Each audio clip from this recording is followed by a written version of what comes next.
waffles are a great thing to prepare so that you can prepare a bunch of and have a lot of meals on hand.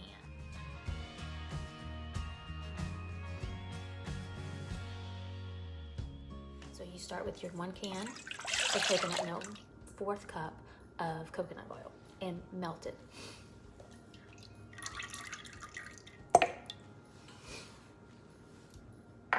When it comes to things like cinnamon and vanilla, it's like just a dash, a sprinkle, whatever. So it's, I don't want to say to taste because you're really not tasting it right now, but anyway, I guess about a teaspoon. I don't know. I just pour it in there. The cinnamon, you know, same. Just kind of sprinkle until it's a nice fine coat on the top. So in this recipe, you're going to use 8 tablespoons of maple syrup. So 1, 2, 3, 4, 5, 6, 7, 8. And I'm gonna be honest, they're like heaping tablespoons. Probably wondering then, what am I using instead of the egg? And you know, because in place of dairy, you're using the coconut milk, and in place of the egg, what you do is you use lemon juice, and then the lemon juice reacts with the baking powder and the baking soda. If you don't have lemon juice or fresh lemons, don't worry about it. You can use apple cider vinegar, probably about 2 tablespoons, and that should work. I've already squeezed my lemon. It's 1 whole lemon.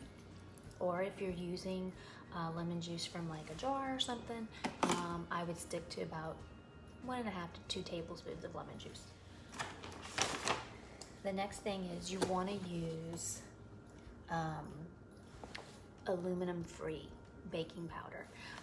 So you want to make sure you're reading labels because you don't want any metals in your ingredients, because we're trying to rid our bodies of heavy metals. So things like baking powder, you have to make sure is aluminum free. Sorry, it's going to be 2 heaping teaspoons.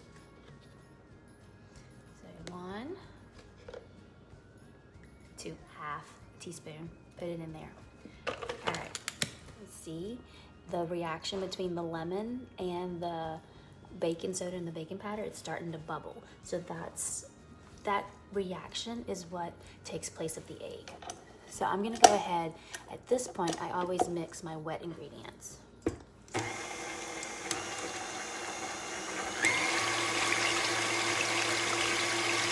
But look, you see this reaction? I don't know if you can see it on here. It's really starting to bubble and it's starting to fizz. So that's gonna be that reaction we need to take place of the egg and the dairy, and that's what's gonna make it fluffy. I use 1/4 cup of coconut flour. And I know this scoop is about 1/4 cup. Again, I really don't perfectly measure everything. You know, I kind of eyeball it a lot of times because when it comes to pancakes and muffins and waffles, you know, if it's too thick, you're gonna add a little more coconut milk to it or water. If it's too thin, you just add a little bit more flour. 2 cups of the 1-to-1 baking flour. So you want to scrape the mixture off the side. As you can see, it's kind of thick this go around. So I just added some water to my coconut pan, and I just add a little bit. So that way it's not like a dough. All right, so you want to use about a 1/3 cup measuring cup to scoop that onto, to scoop your batter onto the waffle iron. Same, I guess, if you were doing pancakes, they'll make, you know, like normal size pancakes. Want to coat your waffle iron really well. Again, gluten-free and dairy-free baking, the textures, the flours, everything is different.